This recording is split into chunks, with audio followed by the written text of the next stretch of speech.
հաստատ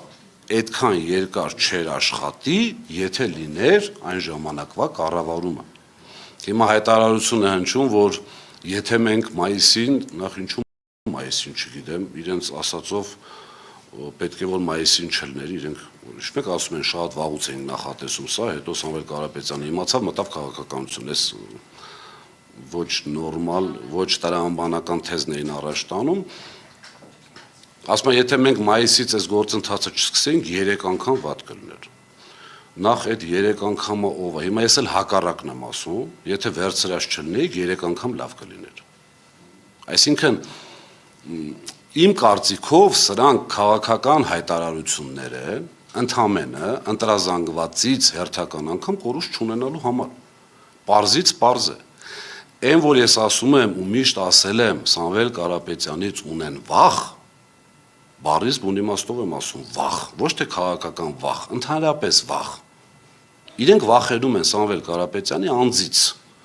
Իրենք փորձել են բոլոր հնարավոր եւ անհնար ճանապարհներով մարդուն փչացնել, չի ստացվել։ Չի ստացվել, որովհետեւ շատերի դեպքում միգուցե ինչ որ չափով, չգիտեմ, եւ այլն, Սամվել Կարապետյանի պարագայում ուղղակի չի ստացվել։ Ինչը բերում է վախի, ինչը բերում է, պատկերացնում եք, ասենք, եթե իրենք խնդիր չունենային կոնկրետ այս թեմայով, կառավարության իրենց թիմի ղեկավարը, կառավարության ղեկավարը չէր մտնելու այս թեմայի մեջ, հավատացած եղեք։ Իրենք ամբողջ թիմով լծվում են այն ժամանակ ինչ որ մի process-ի կամ գործի, որտեղ իրենց արդեն պարտված են, իրենց զեկուցում են, չէ, վերջին հաշվով։ Համապատասխան կառույցներ ունեն, իրենց այսպես տարբերակներն ունեն ճշտելու ինֆորմացիան։ Իրենց զեկուցում են, որ չի աշխատում, Սամվել Կարապետյանի ռեյտինգը հակառակը բարձրանում է։ Հիմա ինչ պետք է անել այդ ժամանակ։ Սկսել արդեն մարդ առանց կանոնների։ 100%-անոց ստեր տարածել, վերջ,